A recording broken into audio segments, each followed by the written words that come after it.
Madam Speaker, and that is why Baba was presented for election to the AUC. I am sure, Madam Speaker, when Baba finally speaks, he will speak to ideals that unite this nation.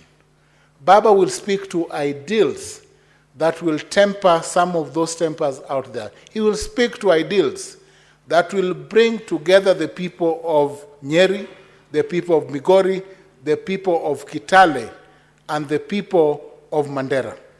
Baba will speak to ideals, Madam Speaker, that will ensure that this nation moving on is a nation that is united under His Excellency President William Ruto. It is to those ideals that we look forward. It is to those ideals that Senator Sifuna is speaking to this afternoon. It is to those ideals, Madam Speaker, that Senator Deputy Party Leader Osotsi has spoken to this afternoon. Madam Speaker, when Martin Luther King spoke of his dream of a nation where there would be equality amongst white children and black children, he meant it. It is that history that we are living today, that we also want to speak and see a nation, Madam Speaker, where all are treated equally, where all, Madam Speaker, are treated fairly. We want to see a nation, Madam Speaker, where all can be heard in support or in dissent, Madam Speaker, where all can live in peace and safety, Madam Speaker. I have a dream. Thank you, Madam Speaker. Thank you, Professor. Senator Okoitandro Mutata.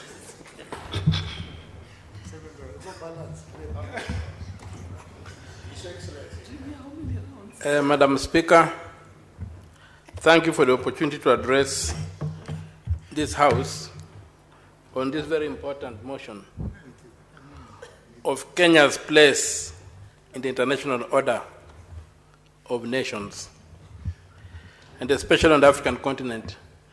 Before I do that, I also take the opportunity to pass my condolences and to pray for our two members of parliament who recently left us and went to be with the Mecca. I was held up yesterday in other official functions and I could not contribute to the motion when it was here. So I express my condolences and I pray that the Almighty God has mercy on them, receive them in eternal bliss, and continues guiding their families and giving them strength to cope in their absence. Having said that, and having listened to the debate that has gone on this afternoon, I don't have much to add on what happened in Addis. What happened in Addis happened. Many people have speculated why it happened without producing any concrete evidence, but we take it as that. The fact is that we did not get the seat through the Right Honorable Raila Amolo Odinga, but we rallied behind the flag, as it's required of anybody to be patriotic. We rallied behind the flag, and so it went. But behind being patriotic is also being accountable. We have had it said on this floor that the Right Honorable former Prime Minister visited 51 countries. It would be, and also we saw a motley crowd of Kenyans, a mixture of all manner of characters in Addis Ababa during the voting. Some even engaging in shamamical expressions of anticipations of victory. I would pray that in the interest of accountability and transparency, this House be informed how much money was spent on the campaign. Was it private money? Was it public money? And if it was public money, who authorized it? Was it in the budget of Parliament? Or was it in some mischievous arrangements between the Treasury and elements in the executive? Because it is this kind of escapades where there's no accountability that are used to steal money from Kenyans. So my interest is that the campaigns are over. We rallied behind the flag, but let us be informed how much money was taken out of the treasury, if at all, and what procedure was used to authorize that. Because I've checked the Appropriation Acts of Parliament, I've not found any provision for that campaign. And so I would want to know how much was spent on that campaign, and if Parliament was not involved, who authorized the Treasury to spend that money, if the money came from the public? The other issue that I would like to speak, yes, please inform me. Would you like to be informed by Senator Eddy? If it's credible. Proceed, Senator Eddy.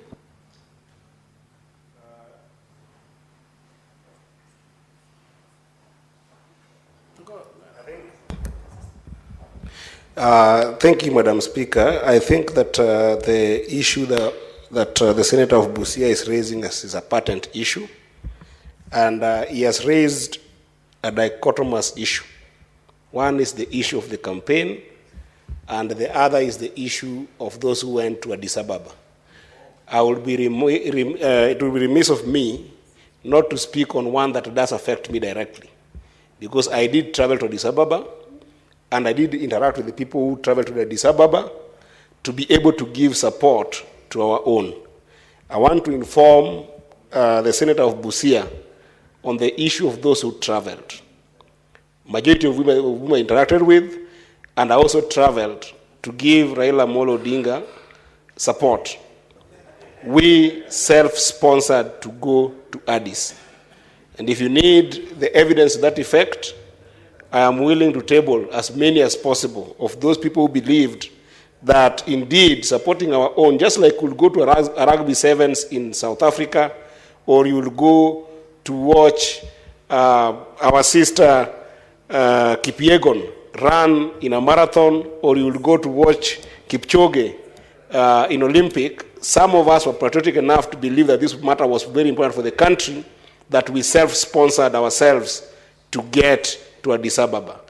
That is an important information that I think that patriots like yourself should understand, that patriots like us did take that chance and did take that hint to be able to go and support Baba Raila Amolo Odinga in Ethiopia. I thank you, Madam Chair. Thank you, Senator Eddy. You can proceed, Senator Oki. Thanks for the unverified information.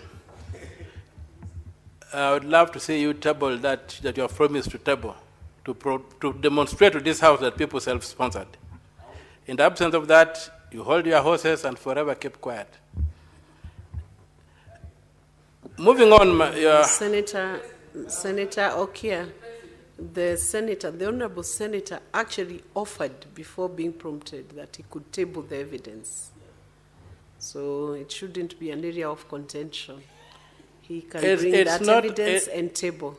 It's not an area of contention, but it's an attempt to sugarcoat a tablet. And that sugarcoating, the one I'm guarding against. Which you would conclude after he tables and you find it's sugar-coated. That's the only time you he needs to produce, have rendered a fair judgment on the issue. As well as Soyinka tells us. So Senator Eddy, you will be allowed to table that evidence that you paid your own ticket and you paid your own. Okay. Thank you, my Proceed. brother. Having said that, money issues aside, a lot has been said about foreign policy. Where I stand, foreign policy basically means how attractive are you to others, or how threatening are you to others. If you have no nuclear weapons, you cannot be threatening in the modern world.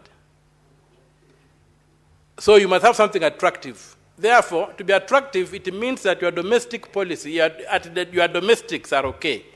So, for me, I think the problem we have is, in framing what you call a foreign policy, is on the domestic front.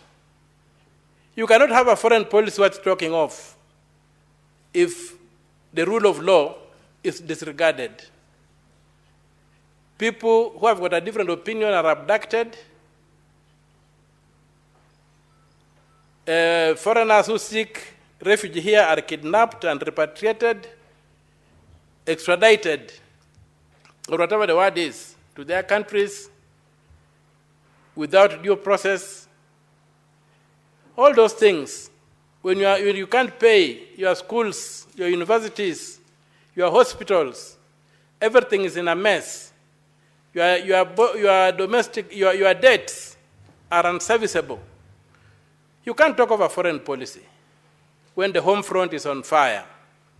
You can only talk of a foreign policy when and if the home front is proper. And so when you talk of the home front, we have got this thing of governance by merchant values. Some may call it deal making, but almost what you talk of the merchants of Venice in the plays of Shakespeare. Here we are, that today in Nairobi, we have the Janjaweed being allowed to open an office. This is a genocidal organ that tried to eliminate black people, and it killed millions of black people. It was not even religious, because the people in Darfur are largely Muslim, profess the Muslim faith, but they were killed because they were not Arabs by this group. It's a record, it's a matter of public notoriety, that the Janjaweed, which has now been given an office in Nairobi to operate from, has a history of trying to eliminate black people. What do we stand for as a country? Who has benefited from that process?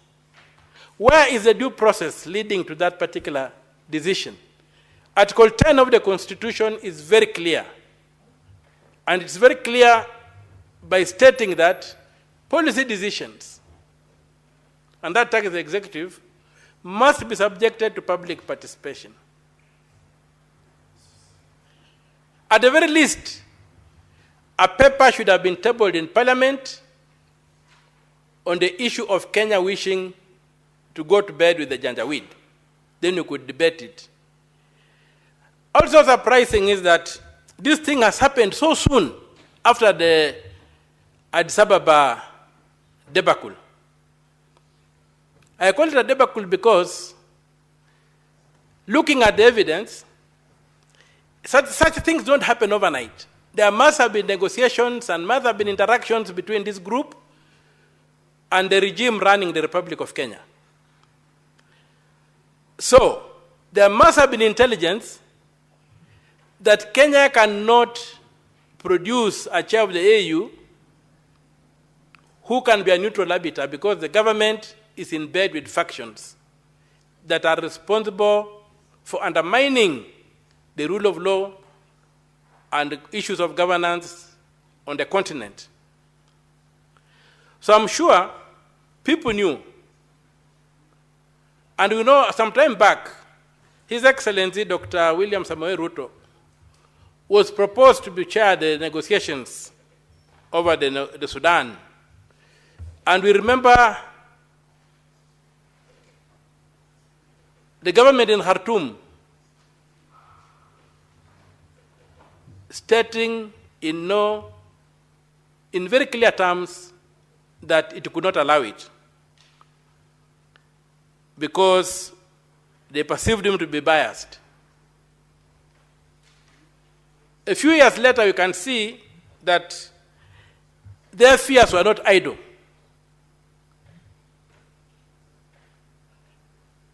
Their fears have been proven by the presence of the Janjaweed here. We have seen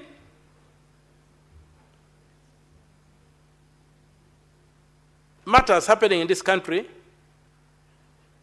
where even a group pronounced its opposition to the government of the Congo, the Democratic Republic of Congo, from Nairobi. So, What is Pan-African about that? When you look at the genocidal wars in the Congo, what's Pan-African about the Janjaweed being here? When you look at the genocide in Darfur, in the Sudan, Madam Speaker, I think we need to take a good look at ourselves as Kenyans in the mirror and ask ourselves, what is going on? I'm almost being persuaded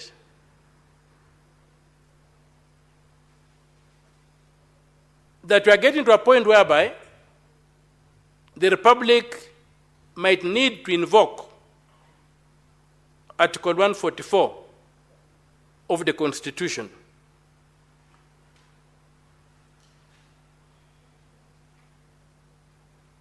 For those who care to do, you can check out what Article 144 of the Constitution provides. Because some things that are happening defy logic, defy any attempt at understanding them, and can only happen outside the sphere of a well-constructed syllogism.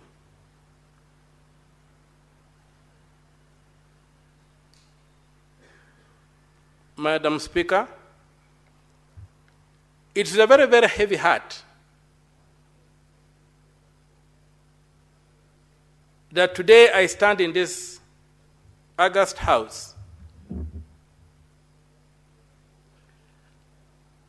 as a powerless legislator,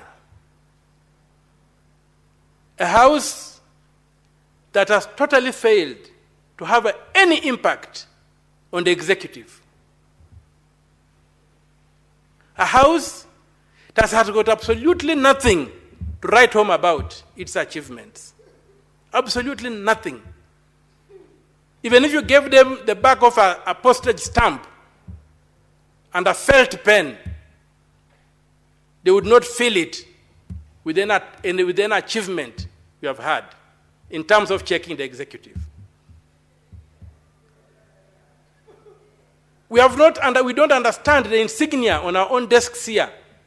Deputy Minority Whip, Minority Whip, Minority Whip, and a Majority Leader, whatever, which is a clear statement that this House is not an extension of the executive. We'd be having a government side and an opposition side if the executive was given from this House. The executive in this country was directly elected by the people to be accountable to this House. The structure of the Constitution is such that the president must be lobbying and begging this House to allow him to do what he wants to do as a check. If it's appointments, they come to Parliament for clearance, be it in the National Assembly or here. If it's a budget, it comes to Parliament for approval. But things have been turned on their head. And today, it's MPs kneeling before the president instead of the other way around. So I'm totally ashamed and embarrassed that I belong to a parliament that is totally incapacitated for reasons that I don't know. Everything has been turned on its head. And as a result, the executive behaves like it's a law upon itself. That's why the Janjaweed can be given an office in Nairobi at the whims of an individual and claim that the people of Kenya have welcomed the Janjaweed to come and run their genocidal government from Nairobi. It's extremely sad. Madam Speaker, I plead with my fellow members of Parliament in the Senate and in the National Assembly, senators and assemblymen and women. Senator Osotsi, you have an intervention. Have you pressed for intervention?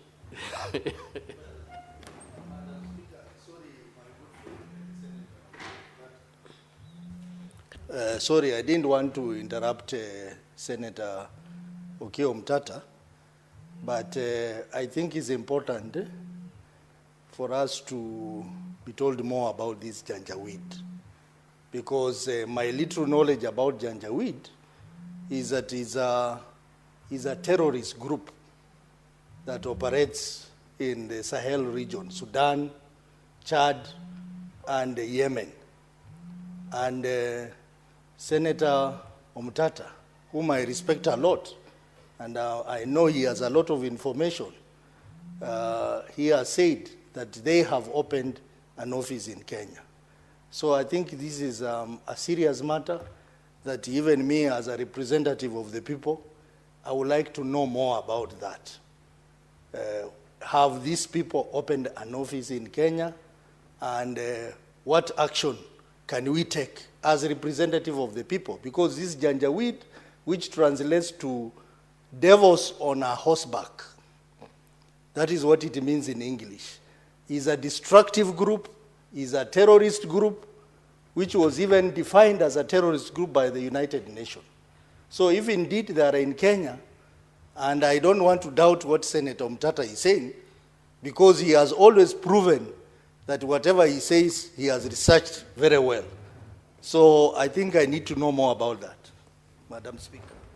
Honorable Senator Okiya Omtata, you know, under the Standing Order 105, you have a responsibility for a statement, issuing statement of fact for everything you allege while you are debating. You can proceed to give information that supports what you have alleged. Incidentally, Senator Osoti, thank you for asking me to do the obvious.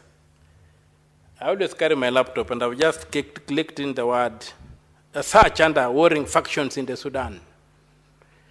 And what has come up, Sudanese, under the heading Sudanese Civil War 2023 to present on Wikipedia, that is HTTP. Are you, Honorable Senator, are you presenting social media facts? It's not a social media fact. This is an internet resource. It's a Wikipedia, an internet resource. Yes, it's an authority, and I've referred to it. So the two opponent factions consist of the Sudanese Armed Forces, SAF, under Abdel Fattah al-Burhan, and the Paramilitary Rapid Support Forces, RSF, and its allies, collectively the Janjaweed Coalition, under the Janjaweed under Hemedit. What is your point of order, Senator Eddy?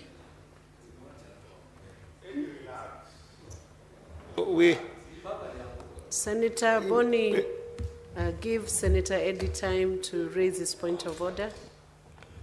Madam Speaker, responsibility of fact 105. If you read that entire standing order, Madam Speaker, there is a standard of proving facts in this House. A Parliament of Kenya, the Senate of Kenya, want to depend on Wikipedia as a source that can be tabled in the House to prove fact, Madam Speaker. What are we doing? Who is the author of Wikipedia? Wikipedia is a source that anybody, just like social media, can go and post anything on Wikipedia. Are we going to depend on Wikipedia sources in this House, Senator Boni Aluale, the majority whip? Is this where the House of the Senate has reached, to depend on Wikipedia sources in the House? I think that the spirit of Standing Order number 105 is such that when there is any issue of fact that is raised in this House, then an honorable senator must then produce a reliable source that is available to all senators, but not social media facts and figures and Wikipedia sources that, Madam Speaker, have got voices from all over that you cannot be able to point to one person. So I request the Honorable Senator that, yes, there is a very serious issue that is bringing to the House, but let its source be credible, and let its source be something that we can all believe in and appreciate. I thank you, Madam Speaker. Senator Okia. I urge my brother, Senator from Migori, to dismount from his emaciated and starving high horse and understand that Wikipedia always has links to sources where the information comes from. But that as it may be, I would also like to bring in another authority. I was still producing authorities. Okay, Senator Okia, it's your responsibility to give verified information whose authors may be known or the source is credible. So yes. I will now request you or guide you to give the author of the information you're giving or the source that you are giving from that Wikipedia. Well, I'm here. I've left the Wikipedia alone. I'm here at https://www.cfr.org/global-conflict-struggle-Sudan. By its heading of the document is called Civil War in the Sudan by the Center for Preventive Action, a highly recognized body. Senator Okia, I appreciate what you're reading, but you're the only one in this house right now who has access to what you're reading. My lady, I am not able to see the source. We have got computerized systems here, and if people are not able to use them, I cannot be responsible. I'm guiding you, sir. I cannot be responsible for the ignorance of members. Senator Okia, yes, I'm giving you a guide. Yes, Madam Speaker. I want you to table that evidence in the normal procedural manner, which evidence is tabled in this house or statement of facts are verified in this house. If you're able to table it within the next short while, it's okay, table it. I can also have a look at it. And you can also table it. My lady, yes. I'm guiding you to make it easier because this is an important question. It's a serious question that cannot be trivialized. You're talking about Janjaweed. It's been named as a terrorist group. Can you table that evidence in the normal fashion so that senators can also get a copy of it? You can print it and table it.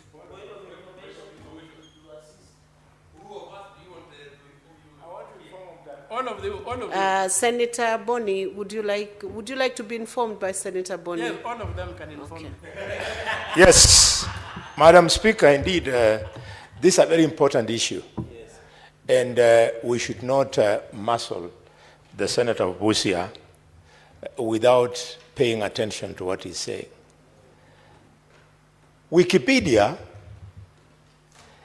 is an encyclopedia which is referred to in Hawaiian language. In Hawaiian language, Madam Speaker, encyclopedia is referred to quick, fast speed. So to challenge its authenticity is to pretend that an encyclopedia is not an authoritative document. Secondly, Madam Speaker, Janjaweed is equally defined as a terrorist group in Sahel region, unless the senator of Migori is an ignorant man, and I know he is not. If you are uncomfortable with the truthfulness of Senator Omtata, then say it. Because he is not the first to mention the word Janjaweed in this country. It is in public domain.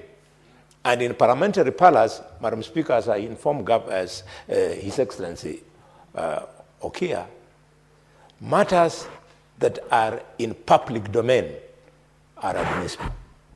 Thank you, Madam Speaker.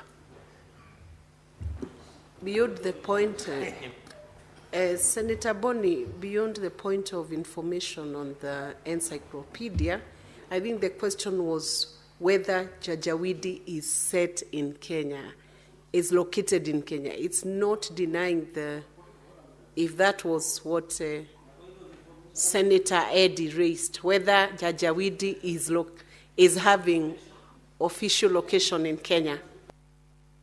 Is your point? Would you like to be informed by Senator from Nandi? Okay. Senator Cherarige.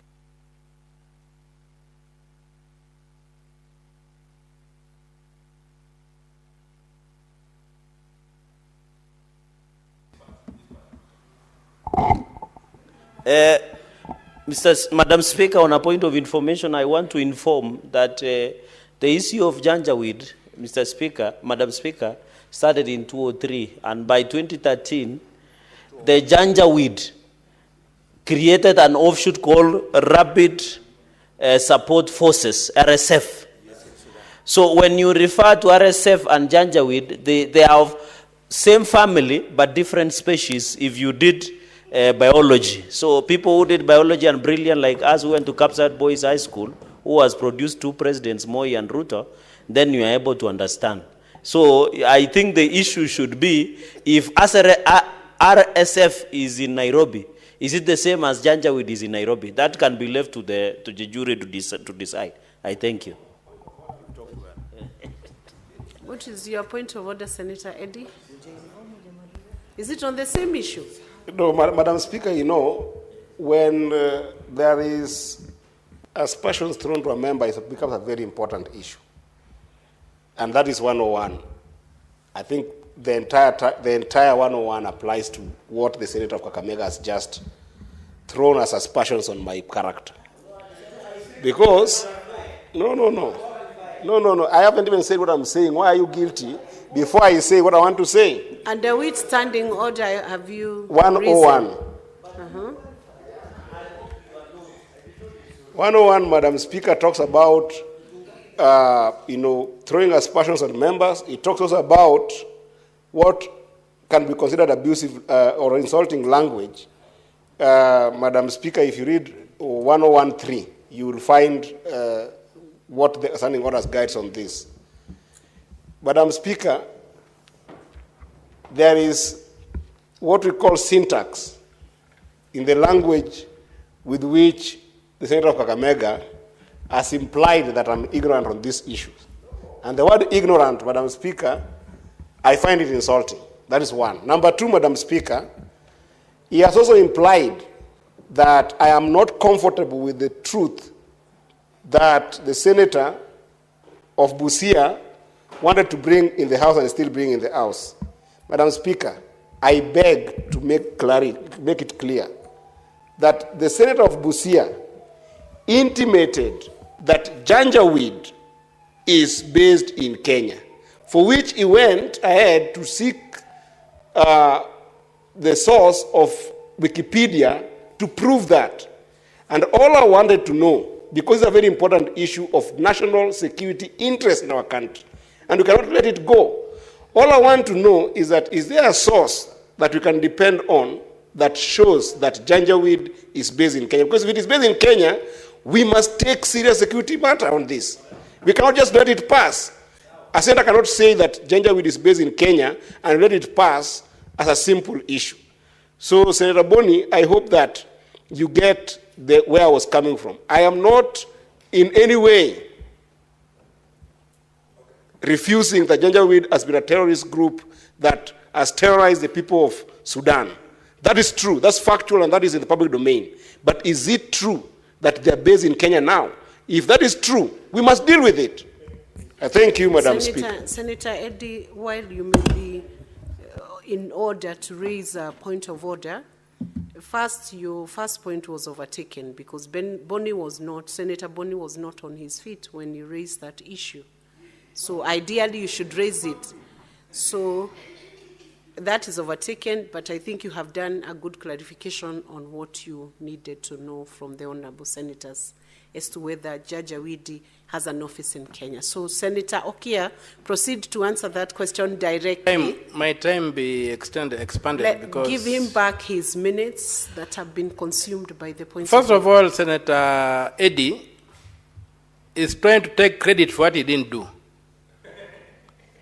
It is Senator Osoti who wanted to know that clarification. Senator Eddie only contested the source I gave. So Senator Eddie cannot stand here and begin thumping his chest as a knowledgeable man who wanted to distinguish. You only challenged Wikipedia. You didn't understand what Wikipedia was, and Honorable Khalwala has helped you to understand what Wikipedia is, including telling you about its Hawaiian origins. Now, my lady, in terms of taking him to standing orders, I don't think that we are still in the age of brick and mortar as security. Today, we don't look for real wealth on the ground. We look for it in space. We have got these screens here. Are they decorations? We have got these iPads here that every senator has. Are they decorations? When I give a URL, a universal resource locator, for a document on the internet, I expect this House to have the capacity to access the document and not to be told that I should bring in paper which results in the destruction of trees. I'm bringing no paper into this House.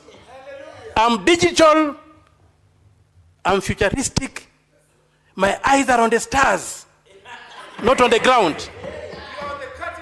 Yes. In the age when the AI is coming in and we see talking of paper, brick and mortar, no way. I challenge the House to log into the URL I've given and display the information on the screens in this parliament. Now, here and now.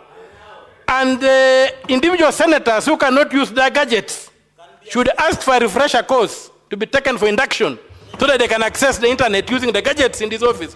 The taxpayers do not enable us in vain. They don't enable us in vain. So when I carry my document, my gadgets here, and I talk as a modern man in the 21st century, I am addressing modern people in the 21st century. None of the information I give is meant for Stone Age people. And if you belong to the Stone Age, you don't belong to where I belong. Are we together there? So, I want the matter to be settled there, Madam Speaker. I'm not presenting any papers here. I'm not printing any documents. I've given the URL. It's the duty of this House and individual member to access the information in the universal resource locator I've given. Madam Speaker, Senator, I sit. Thank you for the time. Senator Okia, you still have a responsibility to indicate your source whether Judge Awidi is in Kenya or not in Kenya. He has to answer that question. Senator Okia, don't avoid by the use of IT and paper and manual paper. Present that, please. The problem of trying to fit a jet engine on a Volkswagen is what I'm dealing with.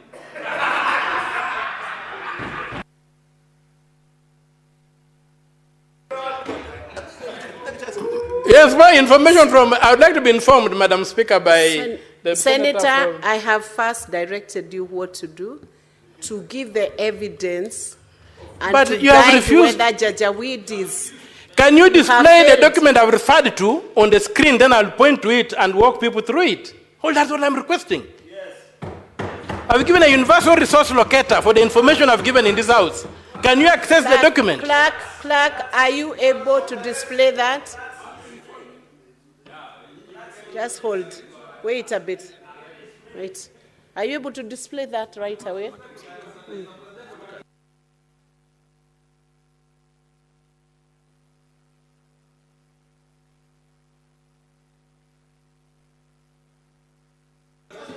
Senator Okia, I direct you to go to the technical team, table the URL you quoted, the source of that website, and then it will be dealt with. It is your responsibility once again.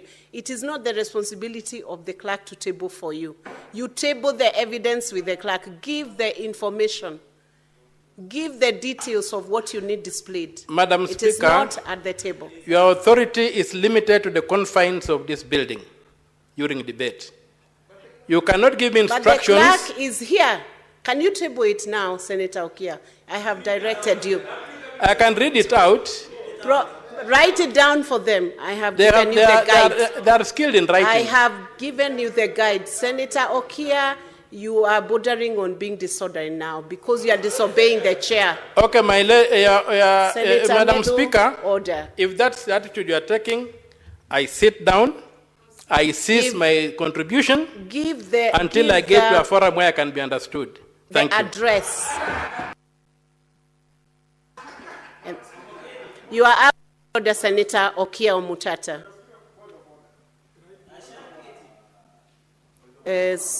Senator Eddy.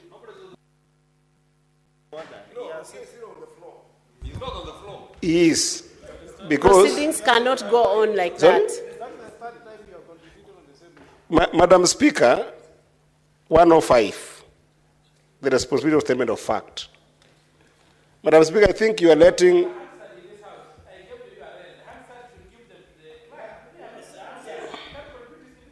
Madam Speaker, may I be protected from Senator Okia Omtata? Madam Speaker, I want Senator Okia Omtata to understand from point of order number 105 that nobody is disputing the importance of the issue that is raising. In fact, that issue is so important to all of us. It's very important to the country. But Senator Okia cannot say something that he cannot substantiate and run away from it. I think that is disorderly, Madam Speaker, because the source online, and nobody was requesting for a paper source, even the sources online are not all credible. Madam Speaker, that's the argument I've been making here. That if you say you've got a source online, it's not about whether people cannot be able to access online sources. It's about, can you rule, Madam Speaker, on what is the threshold of credible sources that must be given in this House, whether paperwhite or online? Because if the Rocky is going to run away from giving us sources because he knows that the source online is not credible, that's not fair to this House, Madam Speaker. And I think that we expect a ruling on that, because I would want to know, as a citizen of Migori, if Janjaweed is in this country and have an office in this country, then I must know how I protect my people in Migori County. Then I must know I participate in this House to make sure that our security is guaranteed, Madam Speaker. It cannot be said as a passing statement, as a political statement, and let to go like that, Madam Speaker. I request for your ruling on the credibility of sources, Madam Speaker, under 105, and number 2, whether Senator Okia Omtata is obliged to be able to provide that source online or in paper for us to follow. I thank you, Madam Speaker. To who? Who are you informing? You cannot inform the Speaker. Before I rule on the point of order by Senator Eddy, I'll give Senator Kenywa an opportunity to raise his point of order. His point of clarification.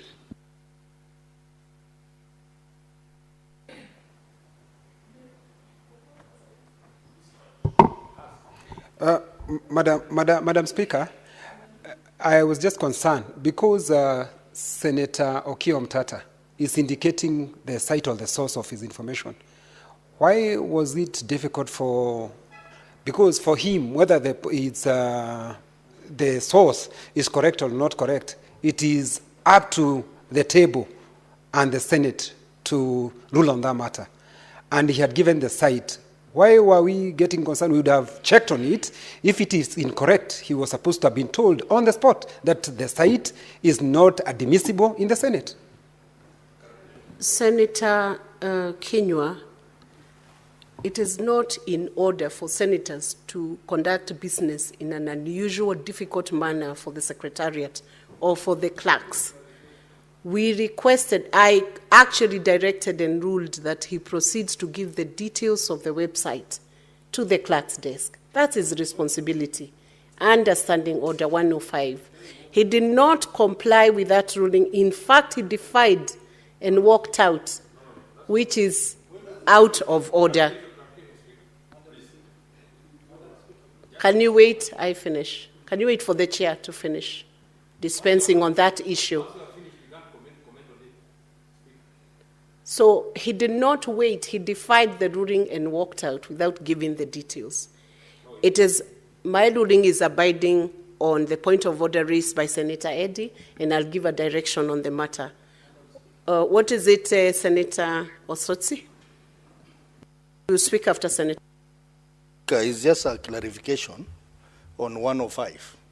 I think this is a house of debate, and in this house the Constitution requires that we have freedom of speech. Madam Speaker, and I wish you give me just a minute to explain what I'm about to raise.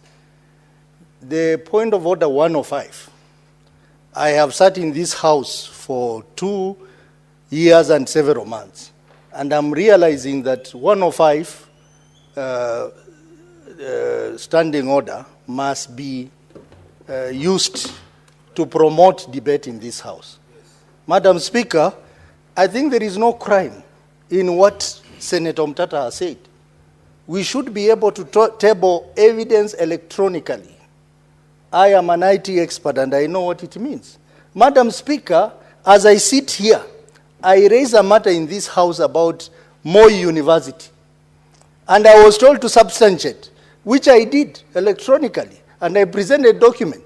Up to now, Madam Speaker, I have not heard from the chair about the status of my substantiation.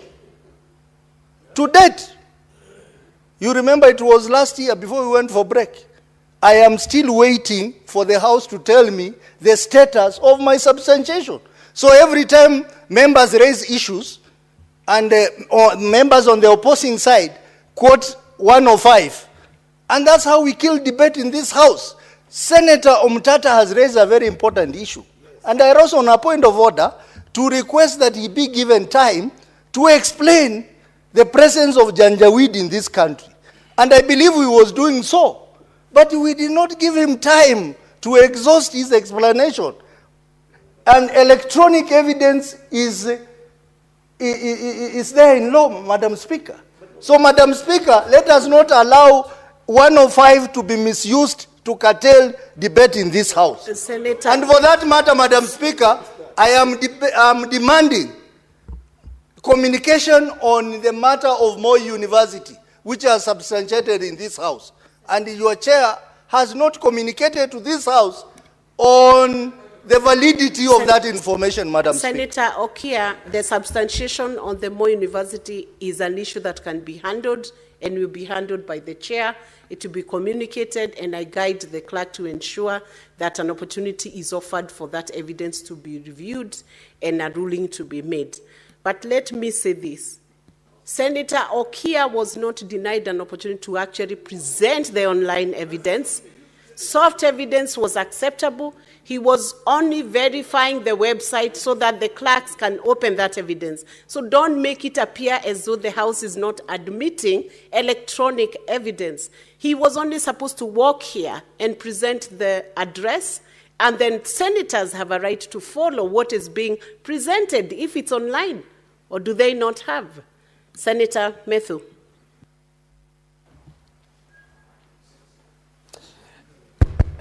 Honorable Speaker, with tremendous respect to you as the chair, I think it would be a misrepresentation of facts, in my opinion, because the Hansard is actually here. For you to say that you directed Senator Omtata to come to the clerks so that he can present the evidence that he was referring to. When Senator Omtata was, actually, the last time he spoke here, he said that your powers are limited to these precincts of Parliament, because what I am made to understand and what Senator Omtata understood, you directed him to the technical team. You never directed him to the table. You never directed him to the clerks. Just allow me to finish, Speaker. Please don't. Because that is what you said. It mislead is on the record. House on that. I mean, these are records that can be extracted, and we had you ready. Please listen to the other people. No problem. You can raise and oppose whatever you want to oppose, but listen to people. We have been listening to you the whole evening. But more importantly, Honorable Speaker, the honors of determining which evidence would be acceptable to this House is yours as the person who is presiding upon this House. So what was so difficult in you just opening that URL code that he was giving, and then you can even determine the matter on a later date? You have not determined the matter on Senator Osotsi and many other matters that senators have been asked to substantiate. You just take that website. I agree with Eddie, Senator Eddie. It may be an admissible website or not, but that is upon yourself to go and make that determination. But I actually feel, as you retire to give that communication, because you have said that you are giving that communication tomorrow, if indeed you give that communication with the thinking in your mind that you asked Senator Omtata to come to the table, I actually feel it would be very unfair to Senator Omtata. Senator Methu, the Hansard will be reviewed because I directed him to walk to the clerk's desk, present to the technical team through the clerk's desk. I did direct that. I think that was clear. If it escaped you, it's there in the Hansard. Senator Mogeni. You know, Madam Speaker, what has happened this afternoon is very important on how we will be conducting our business, especially those who are not analog, the likes of Omtata who have gone digital. And you know, Madam Speaker, we have a standing order 265 that is supposed to guide us. And you know, he has raised an important issue that he doesn't want to litter the floor with papers. Senator Osotsi, Madam Speaker, Senator Mogeni, I believe as you raised that issue. Yeah, the point I wanted to make, because it is incumbent upon the chair maybe to give a considered ruling. Because the other day, you saw I was on the floor referring to a judgment and I was told table. What I did is I just took my phone and shared the document with Senator Cherage. So maybe going forward, what maybe could have happened for Senator Omtata is to be told, share the document with this email to the clerk. And then that should be, then it is displayed. And we are here as PSC to assist this House in conducting business in a very flawless manner.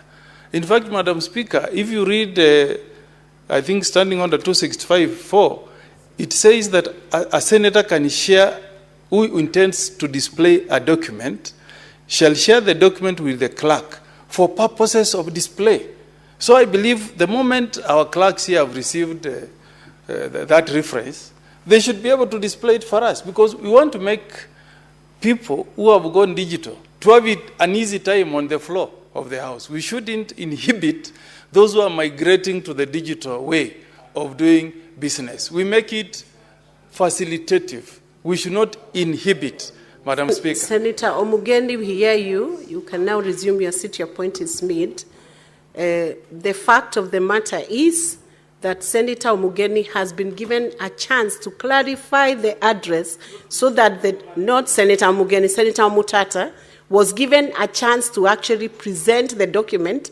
And if you read that standing order which you have quoted, it says the senator is entitled to share. That sharing is not the responsibility of the clerk to share.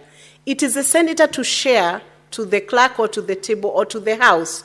Then it can be displayed for the use by every House. We do not want to open the wrong URL. And what Senator Omtata did, he walked out without clarifying what website he needed to be opened. He did not do that clarification. I will now give a direction or a ruling on the point of order that was raised by Senator Eddy regarding the direction that had been sought on the information that is required on the Janjaweed. I will direct that Senator Omutata, though he's not in the House, he will still be required to table that information to the House because it's important. He was guided by the Speaker, and that ruling still needs to be abided by. Short of that, then it will be a defiance of the direction from the Speaker's set to provide it so that senators can follow the proceeding and see whether Judge Awidi in Kenya or not. We can proceed on to the next.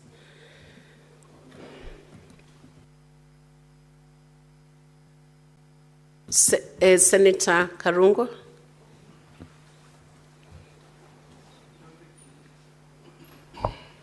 Thank you very much, Madam Speaker. I was standing to contribute on the issue or the motion on the floor. Senator Dangwa, I thought you were raising an issue on this same, what was under discussion. Otherwise, the next person. You can give me the opportunity because I'm standing, Madam Speaker. I want to contribute on the motion. Okay. Thank you. Proceed. Thank you, Madam Speaker. Madam Speaker, as I rise to give my comments on the motion at hand, I was asking myself why we are actually debating this motion.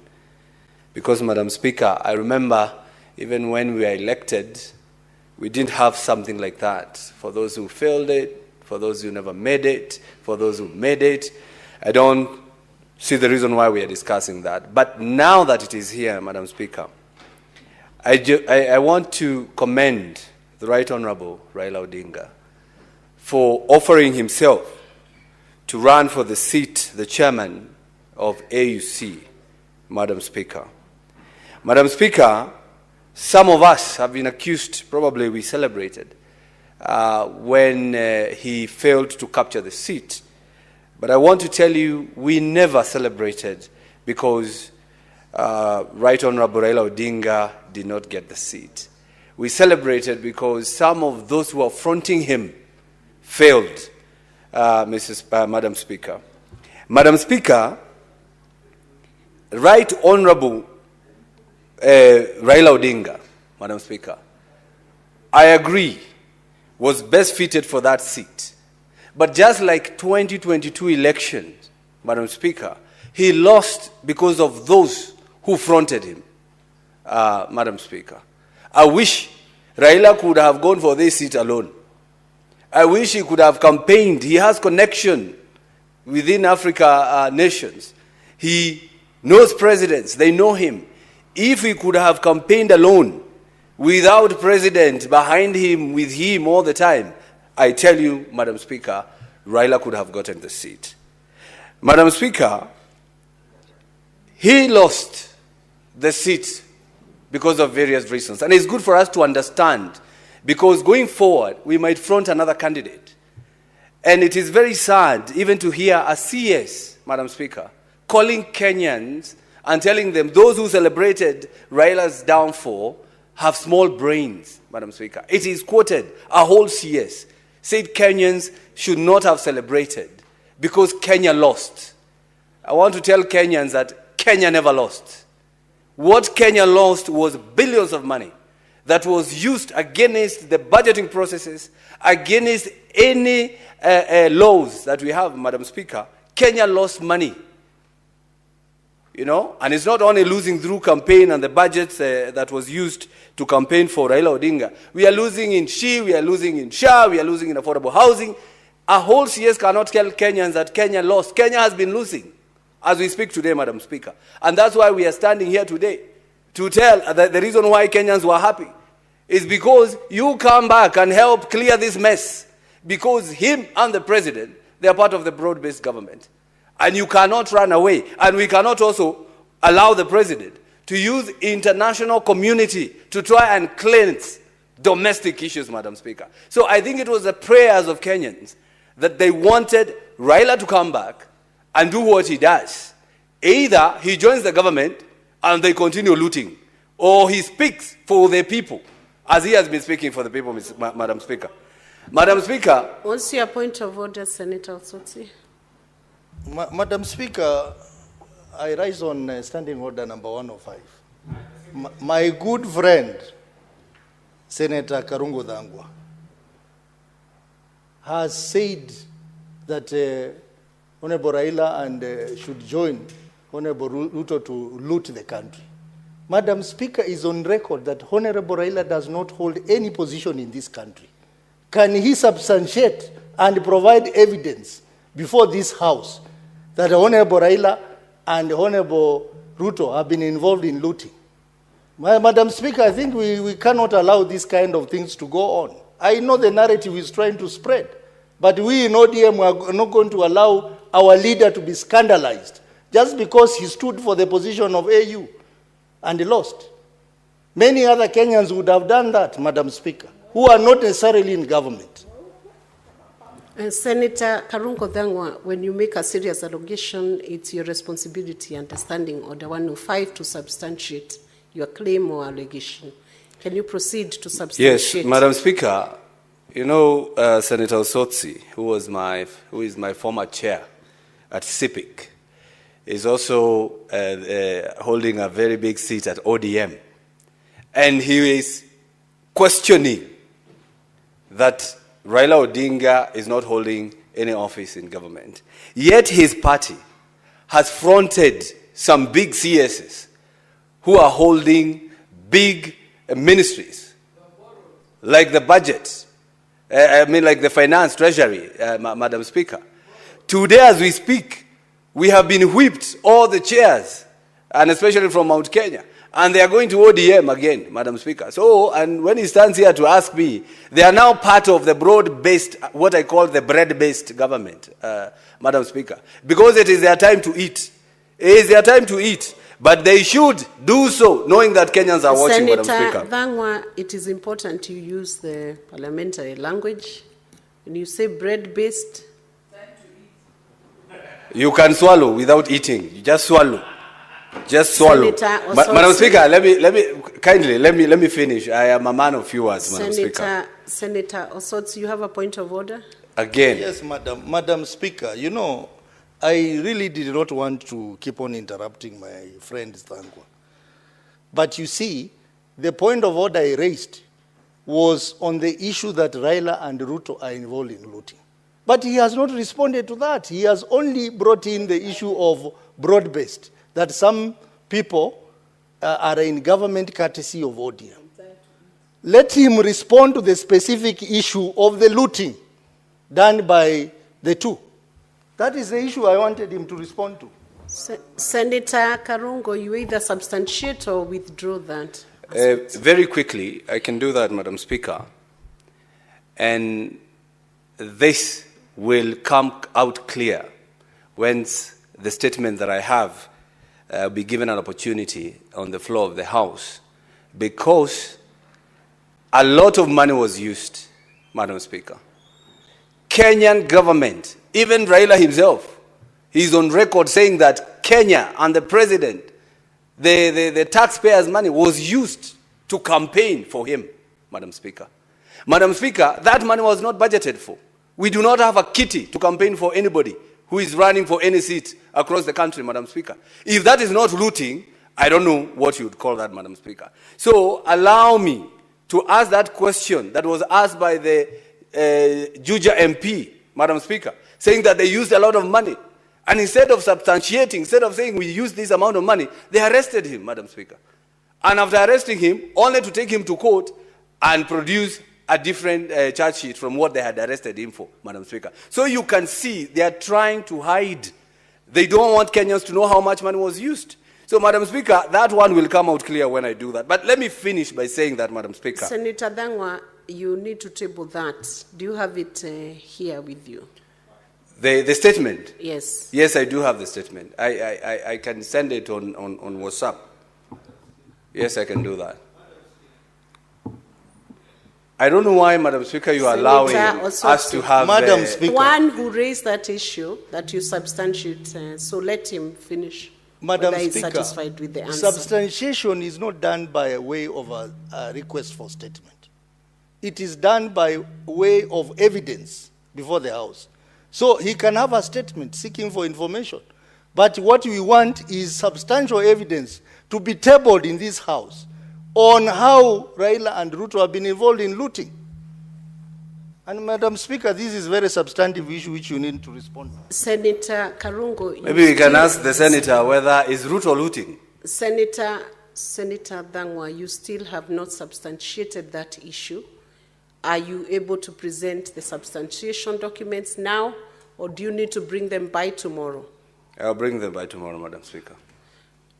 By tomorrow, the next, when the session, when the House rises again tomorrow, you bring that evidence to substantiate on the looting. Yes, Madam Speaker. Can there be a point of order as I give the ruling? Let him proceed on his feet. You raise it when he's on his feet. Proceed, Senator Dangwa.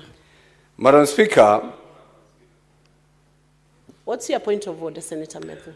Madam Speaker, I also didn't want to interrupt, but I am standing, pursuant to Standing Order 97, and I think I would want to invite you to look at this standing order.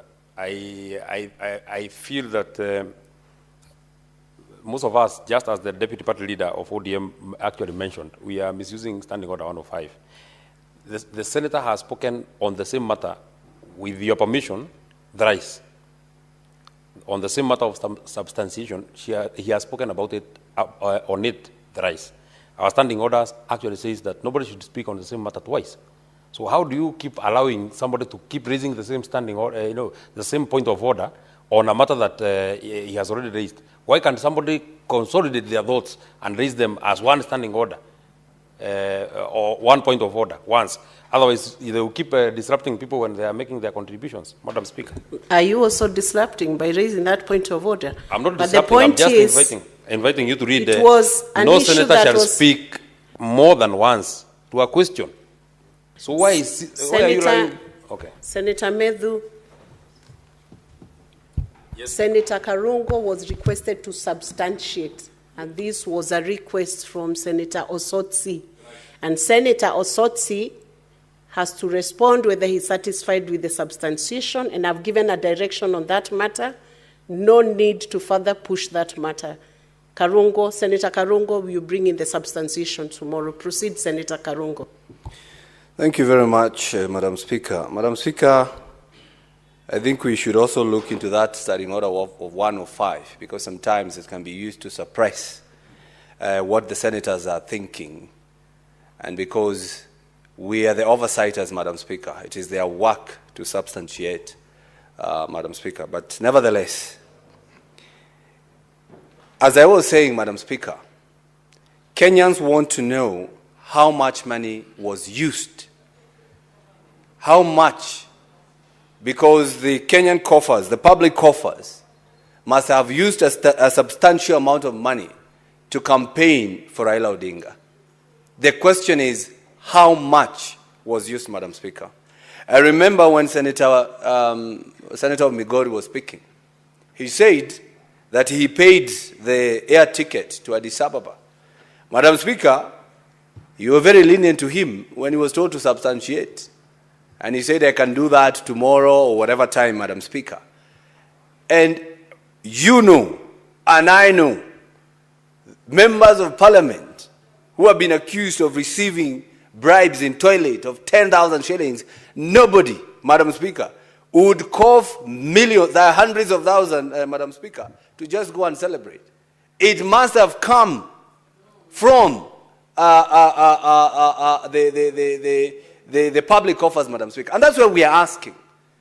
And that's why we are asking, Madam Speaker. We want to know how much. We want to know a breakdown. How much was used on tickets? How much was used in hotels? How much was used to induce others, Madam Speaker? So, it has been said here, Madam Speaker, yes, we are parliament. We are a parliament. We are supposed to be honorable members, Madam Speaker.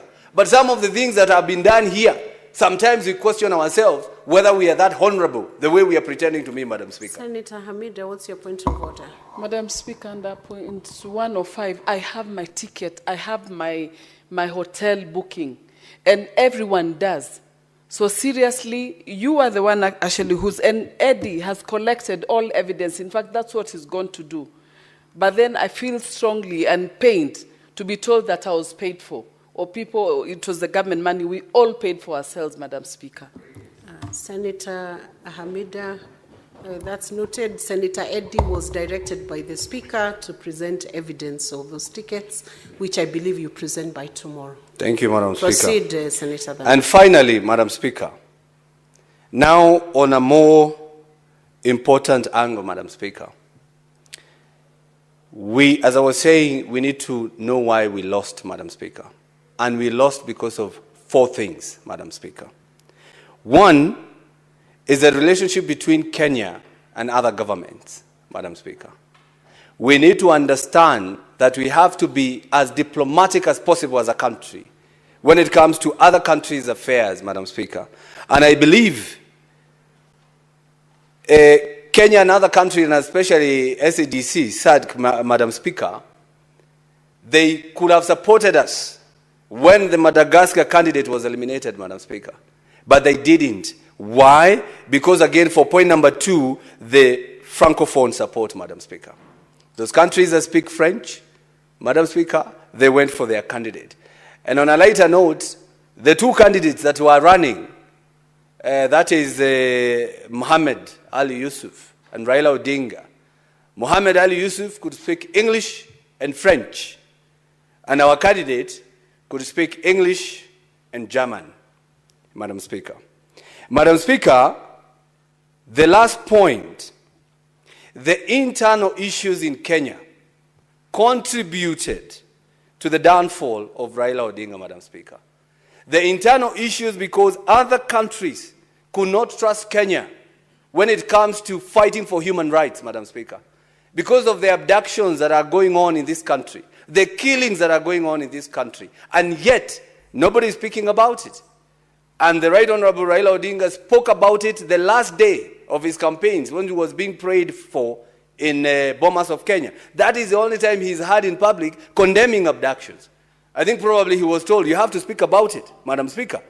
So we lost because we could not be trusted to fight for other Africans, Madam Speaker. We have Kizza Besigye, the opposition leader in Uganda.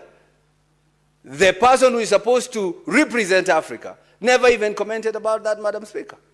So we lost because we pretended to be diplomatic. We pretended that we understand the problems of Africa. Yet it was a contest for somebody to prove, if I can get Africa, why not Kenya again, Madam Speaker?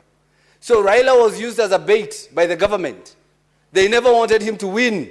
And that's why they did what they did, Madam Speaker. And I'm so sorry, and I say pole to the Right Honorable Raila Odinga, that you did not lose because of your person. You did not lose because you didn't have what it takes. You lost because of those who are fronting you, just like you lost in 2022 because of those who are fronting you then. So next time, choose the right people, those people who have the blessings of this country. But next time, I believe if he runs without them, he will make it. I don't know what, but he will make it. Thank you very much, Mr. Speaker. Thank you, Senator Karungu Thangwa. Next is Senator Mogeni Eric Okongo.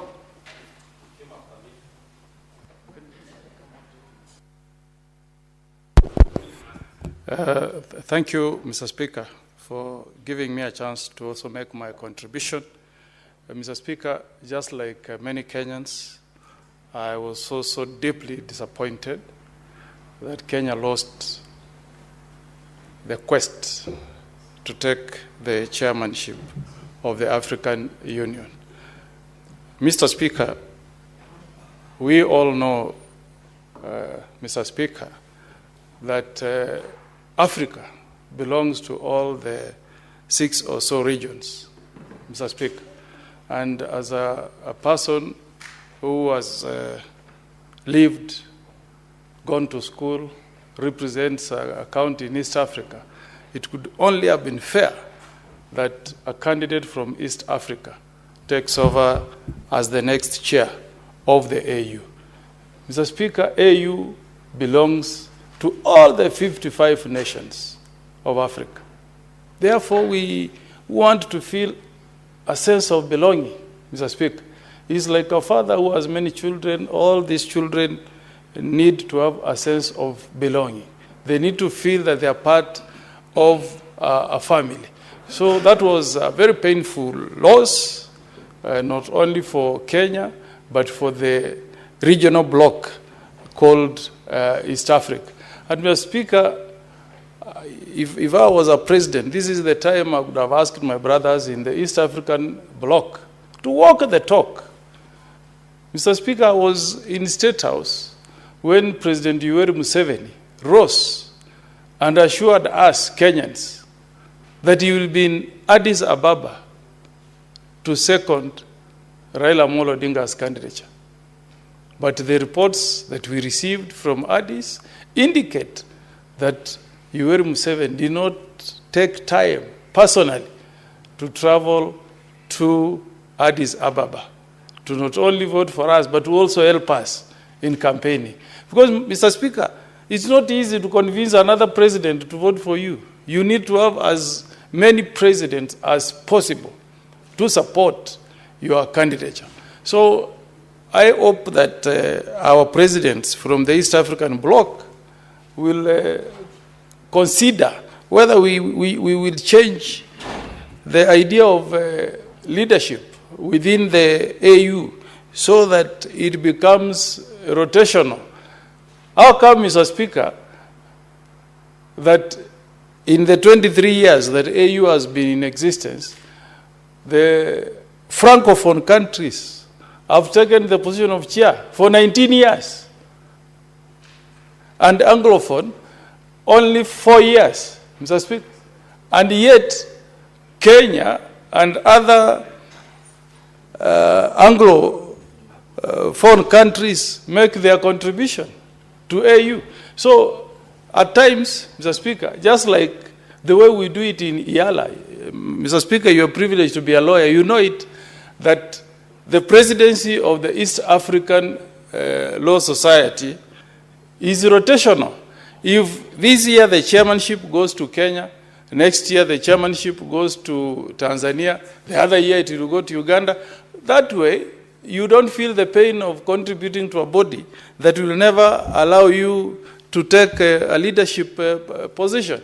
We cannot have an association or a union that is supposed to bring all countries together, but others have ganged up to ensure that other regions can never ascend to the chairmanship. Mr. Speaker, because the salary that pays that chair is also my taxes.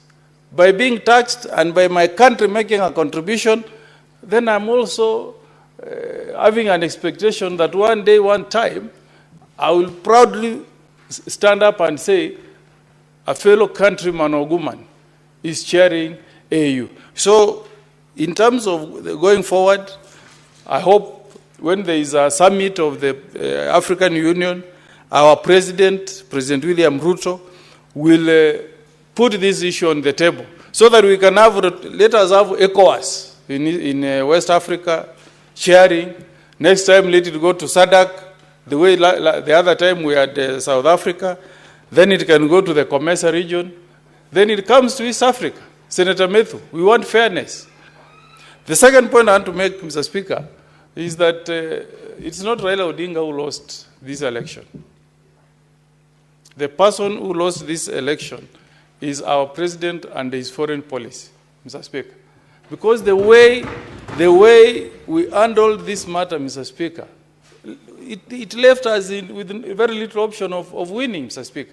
Because when you are doing a campaign like this, you must be conscious of the geopolitics. What your actions will mean to the person you want to vote for you, Mr. Speaker. Because even if the way it is said, and I know it's true, that President Tshisekedi is a personal friend of Raila Amolo Odinga, how does he feel, Mr. Speaker, when, again, and I'm using my words very carefully, when it is rumored that somebody has hosted the M23 leadership in Nairobi? Tshisekedi is a human being, Mr. Speaker. He will bolt. How will Kagame feel if the actions of a country that is, fronting a candidate seems to be hostile to the interests of Rwanda or South Africa or Tanzania, Mr. Speaker? I want to appeal to my president, President William Ruto, to talk less, do his foreign policy at times under the carpet, to avoid stepping on so many president's toes, Mr. Speaker, because they are also human beings. Everything that you do here impacts on your relations with another country, either positively or negatively, Mr. Speaker. And I know the PS Foreign Affairs, Singhui, is a colleague, is a lawyer like me. And I feel so proud, I feel honored when I see a lawyer occupying that position of secretary in the Foreign Affairs Ministry, Mr. Speaker. But I also want to speak to my friend Singhui to also be very cautious before speaking on a matter that may touch on our relations with other countries, Mr. Speaker. You remember, Mr. Speaker, SADC wrote a letter. P.S. Singoi responded with a public criticism. That did not augur well with SADC countries, Mr. Speaker. So, really, the best thing they say is that you should learn from your failures. Let's learn from our failures. What happened to us as a country? We should sit down, evaluate, and take some key lessons from what happened, Mr. Speaker.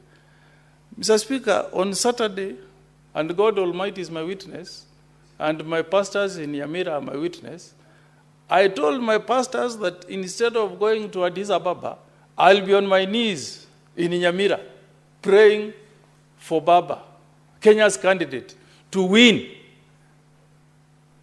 AU chairmanship in Addis. I was at Mesowa SDA in Ikonge with pastors, and we prayed for Raila Amolo Odinga, Mr. Speaker. Those who chose to accompany him to Addis Ababa, that was good. But how did we conduct ourselves, Mr. Speaker?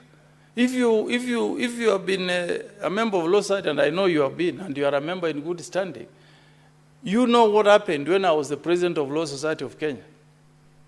We came up with a very good initiative to open the borders in East Africa so that lawyers in Tanzania can come and practice in Kenya, and lawyers in Kenya can go and practice in Uganda, and vice versa, Mr. Speaker.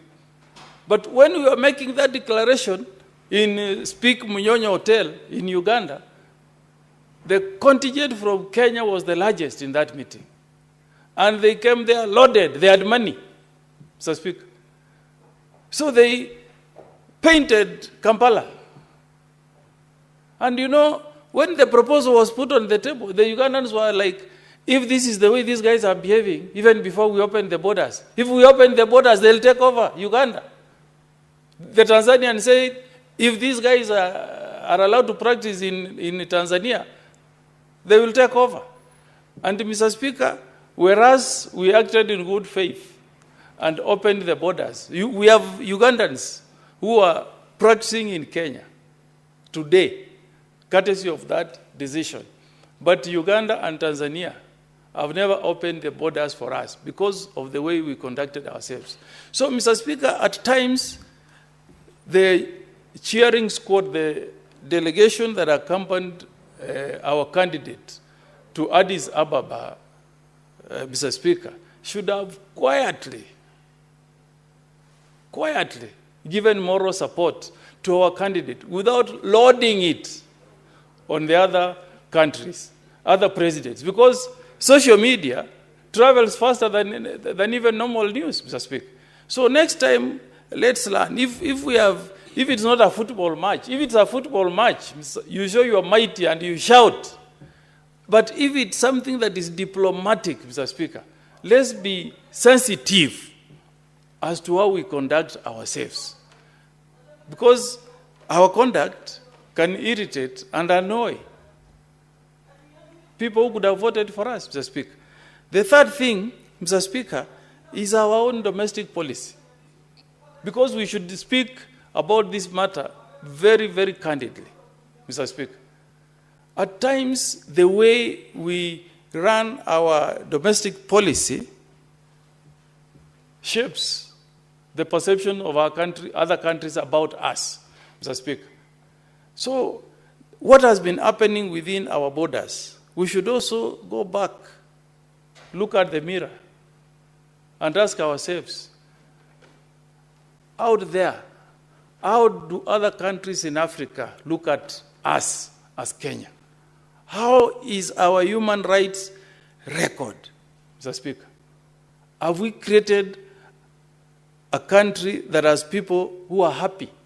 Because, Mr. Speaker, every year you get an index released on the happiest people in the world. Which country? I think currently it is, if I'm not wrong, it's Norway, followed by, I think, Australia and others.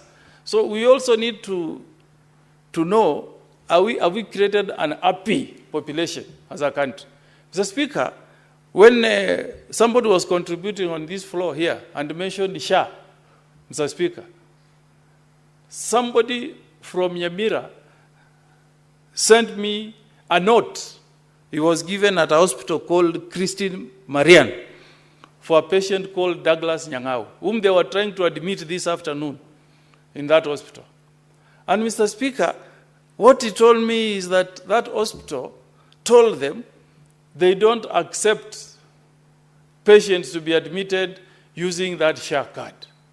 That SHA should only be used in public hospitals. Yet, Mr. Speaker, we are priding ourselves as a country that has rolled out universal health coverage for everybody. You know? Another one, Mr. Speaker, sent me a message and said, Senator, remind the president that our people are dying because the SHA card is not being accepted in private hospitals, Mr. Speaker. Mr. Speaker, a patient aged 94 years called Martha Nyamwange,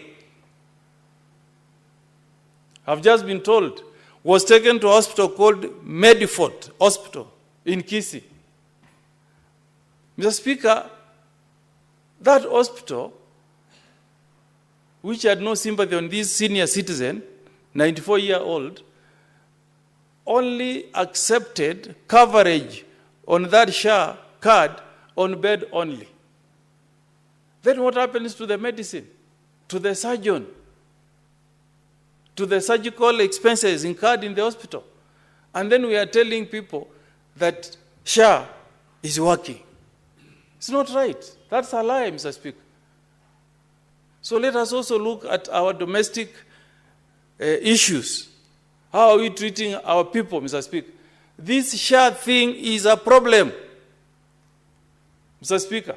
In some counties, like Nyamira, now we are burying people on Monday, Tuesday, Wednesday, Thursday.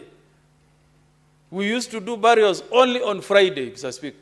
We represent our people, Mr. Speaker. We cannot sit here and shut our mouths from some of these issues, Mr. Speaker. And then finally, Mr. Speaker, the impact of Raila's loss in our country here. Mr. Speaker, we should guard our mouths at times. I listened to my good friend, Senator Cherargei. It's unfortunate that he's not here, making statements saying, oh, now that Raila Amolo Odinga has lost the AU chairmanship, we want to offer him position of Prime Minister. Cherargei or Nelson Koech, Mr. Speaker, are not the right people to tell ODM what position to be given. They are not the right people, Mr. Speaker. If the president wants to give former Prime Minister the position of Prime Minister, he should do it in a manner that respects the Constitution first. I sat in NADCO, Mr. Speaker, and we made a recommendation and even gave powers to that office of Prime Minister. If His Excellency the President wants Raila Amolo Odinga to get that position, the right thing to do is to fully implement that NADCO report, not to send junior senators like Senator Cherargei to go and make announcements in the streets, Mr. Speaker. That is not the way you enhance unity in our country. If that position needs to be there, let it be entrenched in the Constitution. Let there be a discussion on who should occupy that seat through party organs, Mr. Speaker, but not through talk shows on TV, making pronouncements through the media. That is demeaning, Mr. Speaker. And it will send the wrong signals, Mr. Speaker, that there is no good faith from our president on this matter that was meant to take Raila to be the chair of AU. Finally, as I finish, Mr. Speaker, I join Ugandans, Mr. Speaker, in making an appeal to President Yoweri Museveni to ensure that Basije is released from prison, Mr. Speaker. Mr. Speaker, if you read a book called Red Notice, you will think that the episodes captured in that book about the happenings in Russia under Putin are playing out in our neighboring country, Mr. Speaker. We want, within East Africa community, to respect human rights, Mr. Speaker, to show love, to show tolerance, Mr. Speaker, to our opponents, Mr. Speaker. So we urge our senior statesman in the region, President Yoweri Museveni, to have sympathy and a soft heart on that leader of opposition called Basije. I hope the unfortunate thing will not happen, Mr. Speaker, where Basije will die because he has not been able to get medical help under the watch of President Yoweri Museveni. With those remarks, Mr. Speaker, I support. Thank you. Thank you, Senator Senior Counsel Okongo Mogeni. And as you resume your seat, I wish from the chair to remind you that the NADCO report was presented before the JLAC, which I chair, and we've done a report which is already part of the reports which will be processed in the course of this session. That is something that is already in the order paper for the coming week, I believe. And secondly, you made reference to the Principal Secretary of Foreign Affairs, the Honorable Singwei.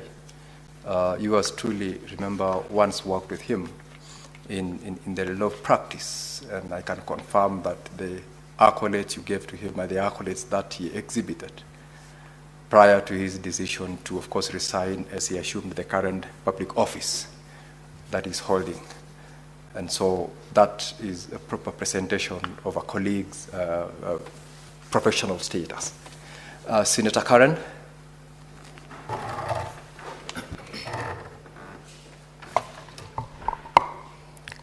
Thank you, Mr. Speaker. The candidature of Right Honorable Raila Odinga presented the country with an opportunity to be at the helm of the leadership of AU. And the benefits of this opportunity, Mr. Speaker, are obvious, and they would have accrued to us as a country, regardless of whether you supported him or not, Mr. Speaker. I am convinced that Kenya presented the best candidate. His public profile, what he stands for in African integration and Pan-Africanism, speaks for itself, Mr. Speaker, and to me, it is a missed opportunity for Africa.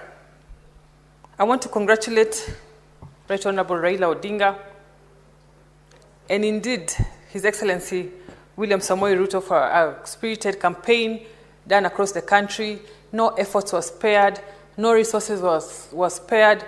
They met everybody, regardless of the stand or in the face of regional politics. They were not intimidated by the narrative. They met everyone that needed to be met. And for that show of togetherness, putting their political differences aside and going for this as a country, I must congratulate them, Mr. Speaker. Winning the first two rounds in the election, Mr. Speaker, is not a small achievement. Garnering 20 votes 22 votes in the second round is not a small achievement in the face of regional politics that were at play, like I said. And for that, I want to congratulate Raila Odinga again. After the defeat, I happened to be one of the Kenyans who accompanied Raila Odinga to offer moral support. And after the defeat, Raila Odinga and the president gathered Kenyans who were there in a dinner, for a Thanksgiving dinner. And again, in a show of national solidarity, they thanked us. And that spirit of national solidarity is a big win for us as a country. And I want to urge the country that we should build on it in every aspect of our country so that we work together as one.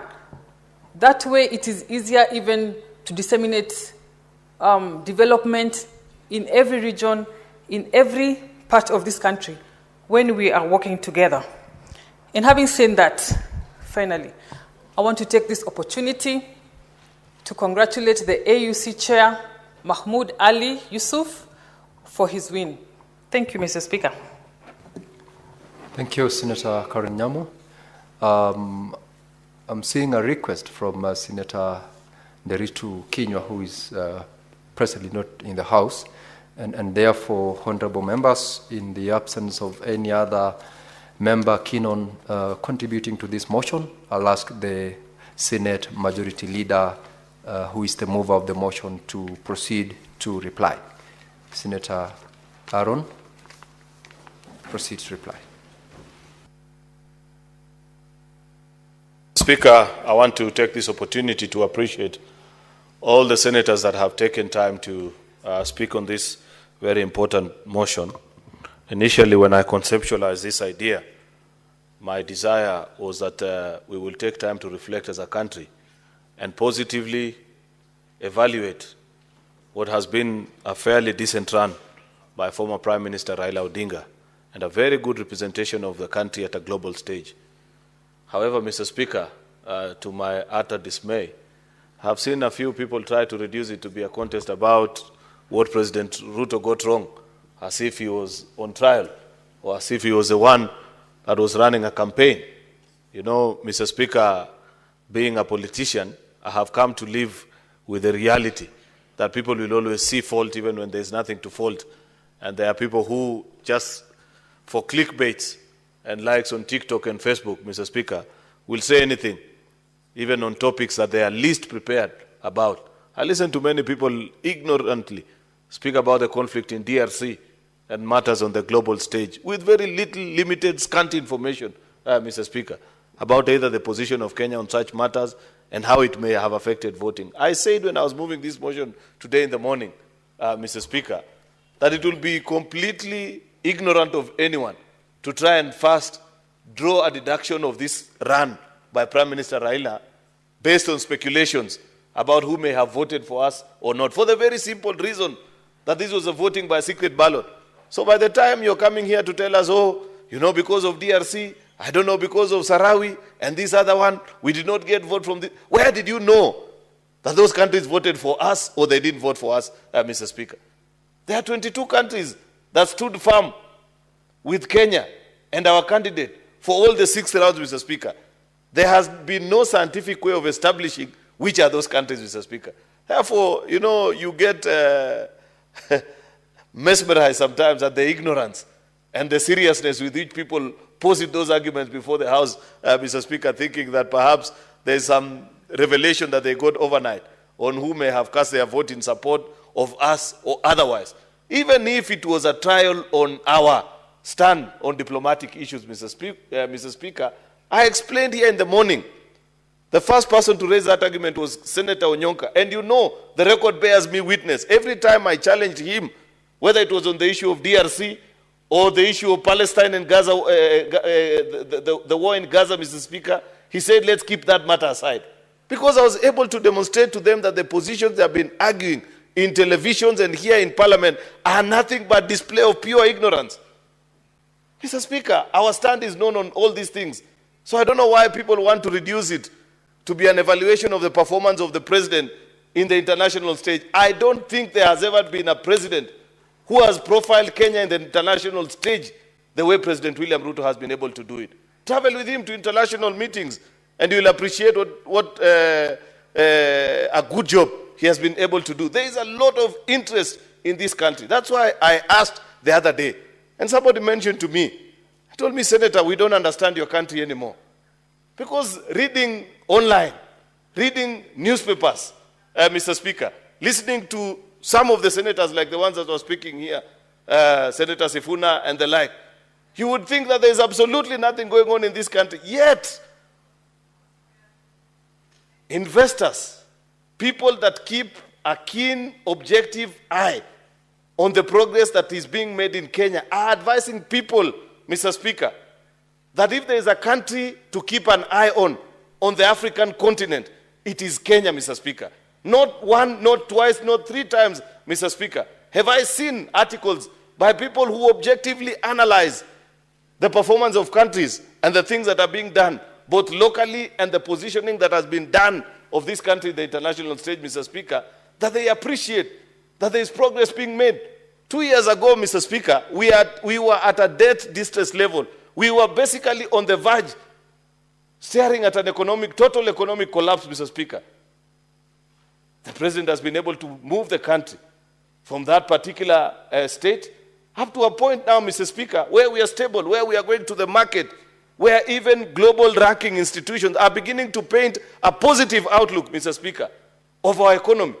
And you just find people here say, oh, hey, this and that is not right. Mr. Speaker, in fact, it was a mistake. Even on the part, I want to fold the office of a speaker, Mr. Speaker, because in our standing orders, you cannot discuss the conduct of a friendly head of state without a substantive motion. It's in our standing orders, Mr. Speaker. Yet I have seen people discuss friendly nations and the local matters in that particular country, Mr. Speaker, with wanton recklessness. That should not be the case.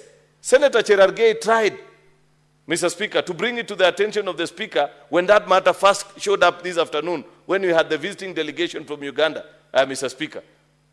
Unfortunately, maybe the way in which he sought the attention of the Speaker was not impressive enough, and the Speaker reserves the right of whether to allow one to make their point or not, but it is not proper. And many senators need to be acquiesced themselves with our standing orders, Mr. Speaker, that do not allow that kind of a behavior, Mr. Speaker. Even this issue that people are talking about of what happened today, that, oh, you are hosting rebels, this or the other. Kenya is a proud member of the international community. Many times, people rush here when their countries are in conflict, Mr. Speaker. The same people that are faulting us and saying, why did you allow Besigye to be picked and they are lifted from Nairobi, today have a problem that part of the faction that is warring in Sudan is here in the country. So which is which? If you want us to lock the country to anybody that is under siege in their own country, Mr. Speaker, then let that be your stand. But you cannot on one hand say that you need to keep this one here, but the other one you need to release. Kenya, over the years, has made significant contribution to regional stability, including almost every other East African country, Mr. Speaker, that every other time they've had conflict, people have negotiated here.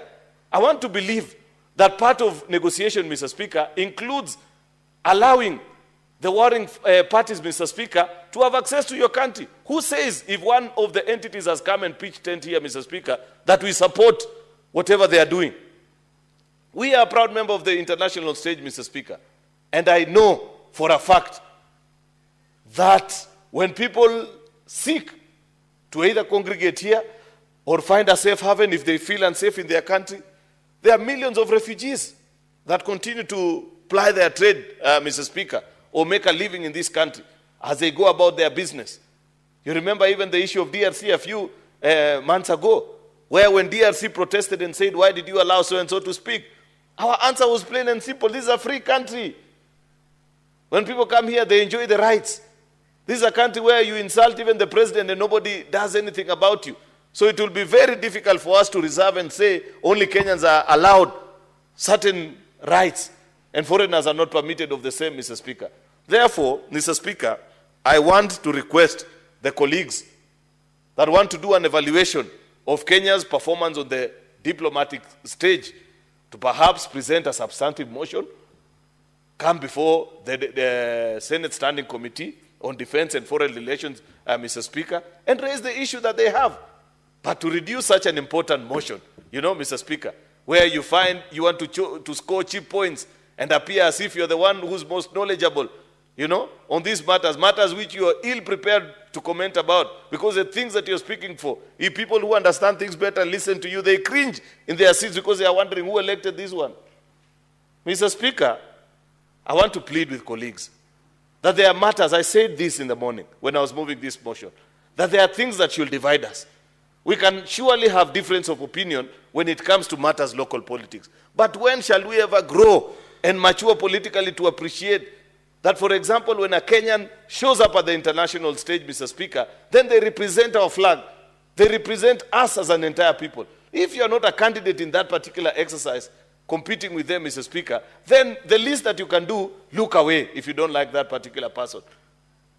At least at the very worst, Mr. Speaker, just keep quiet. But if you're a patriot, take time to celebrate them and lend their support, Mr. Speaker. But not to do the kind of things that we saw being done when the Prime Minister was making his run, touring African countries. There are people who posting pictures. When President said, oh, today I had dinner with former Prime Minister of Kenya, Raila Odinga, you go to the comment sections, Kenyans are even more than citizens of that particular country with their stupid tribal politics, Mr. Speaker, importing it all the way to the international stage. And then you find leaders here in this house trying to justify that, oh, yeah, let people express themselves. Express what? Ignorance. Mr. Speaker, leadership also involves telling people that this is not right, that we don't agree with you in this particular. Why are you a leader then? I thought a leader, part of your duty, is also to show the way in certain matters that you're well prepared for. Mr. Speaker, I want to appreciate those that understood the spirit of this motion and took their time to critically evaluate and celebrate that a Kenyan, a prominent one, an eminent one at that, Mr. Speaker, gave a good account of himself on the international stage, and now people know better about Kenya and our credentials. I did mention, Mr. Speaker, that it is okay for people to have their opinion. But you know, the most ignorant of the lot, Mr. Speaker, are the ones that have tried to reduce this conversation to be about the evaluation of President William Ruto. He was not a candidate there. Prime Minister Raila Odinga himself said it on that night on the 15th, that there is nothing that the government of Kenya led by President William Ruto stopped at or withheld in terms of support in his candidature. And he said, I appreciate that about this.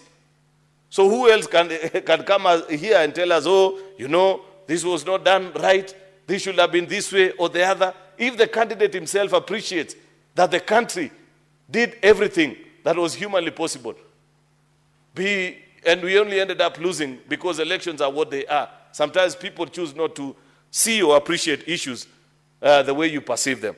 Therefore, Mr. Speaker, let it go on record that this House appreciates the decent run, the good presentation at the international stage of this eminent Kenyan, that there are lessons that the country has learned, so that in future, because there will be other Kenyans, Mr. Speaker, who will show up at the international stage looking for employment opportunities, either in global institutions, Mr. Speaker, or even at the UN, Mr. Speaker.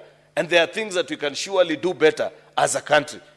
I want to appreciate, Mr. Speaker, the seconder of this motion, Senator Moses Kajwang, because it is he who reminded us that with this negative energy, very soon we will transfer it even to matters like sports, things which ordinarily have always united us. That you'll find Harambee Stars playing, and because maybe there's a certain player that you don't like, or this or the other, Mr. Speaker, then you'll find people, you know, either cheering the other country or wishing ill fate on our own team. We must nip it at the bud while it is still early, Mr. Speaker, and be able to tell each other. You know, the other day, Mr. Speaker, we laid to rest celebrated veteran journalist Leonard Mambo Mbotela. It is on such matters that he will ask, Je, hu ni ungwana? Is this really decent of us, Mr. Speaker, to continue to do these kind of things? Therefore, I want to conclude, Mr. Speaker, by expressing the three things that this motion intended to do when we set it out this morning, which is, one, to express the thanks of the Senate to the Right Honorable Prime Minister Raila Odinga, to appreciate that he gave a good account of this country, that this Senate notes that despite the fact that he may not have won, Mr. Speaker, that it was not because of anything in his own capacity, but given that this was a competition and there were other judges, Mr. Speaker, that they may have held different views. But as a country, we are proud of him and the work that he was able to do. Secondly, Mr. Speaker, is to record the thanks of this House to His Excellency the President William Ruto for stepping up, Mr. Speaker, and ensuring that a man whom they fiercely competed in the last presidential election and was separated on only by barely 200,000 votes, Mr. Speaker, enjoyed the support and the full backing of the government of Kenya with no restraint, Mr. Speaker. And that is what a decent country should do, because this is an important job. You know, Mr. Speaker, I'm reminded, I saw last weekend another member of parliament from the National Assembly. I don't want to take him seriously anyway. I think he's the MP for Juja or something. I don't want to take him seriously because I read elsewhere, I don't know if it is true, that the only document that gentleman has is a driver's license. Therefore, the kind of things you're saying about, I don't know how much was spent, is expected of such characters, Mr. Speaker. But the point is, Kenya should not have held back. Leader of Majority, yes. I may as well remind you that the said member has since recorded a statement before the police and has been charged before court. No, today he was charged for forgery, not for the misleading comments that he said about what Kenya did, I don't know, in the candidature.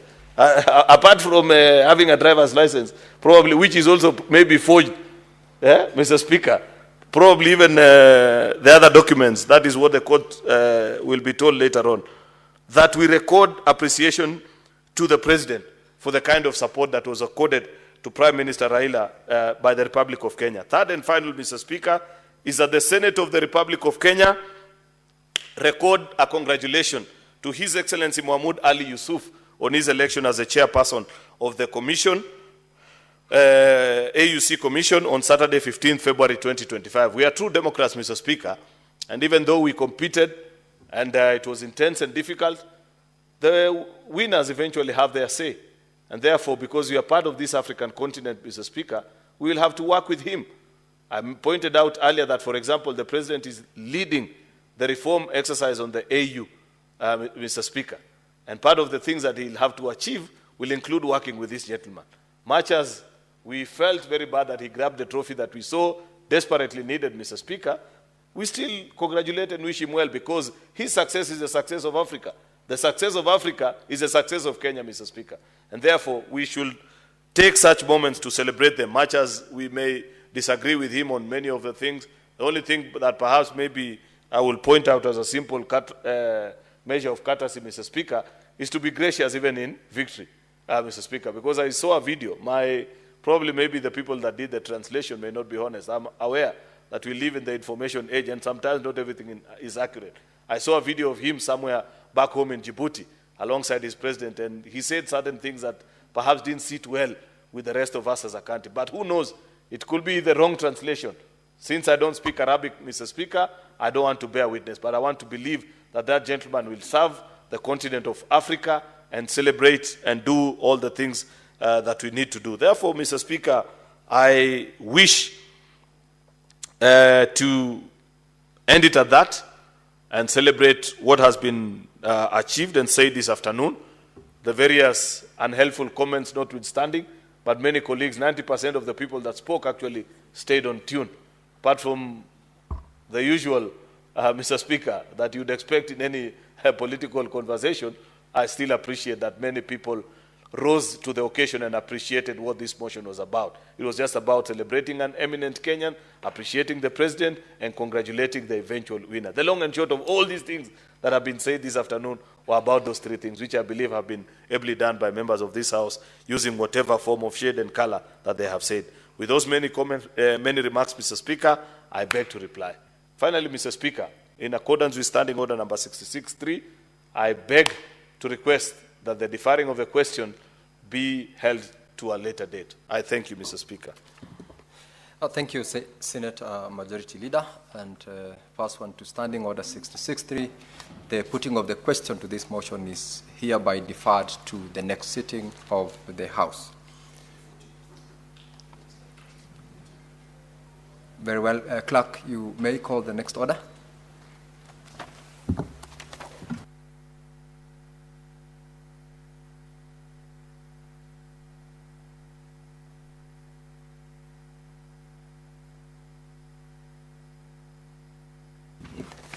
Now, honorable members, for the convenience of the House, order number 14, order number 15, order number 16, order number 17, order number 18, order number 19, order number 20, order number 21, and 22 are hereby deferred to the next sitting of the House. And with that, honorable members, we may rise.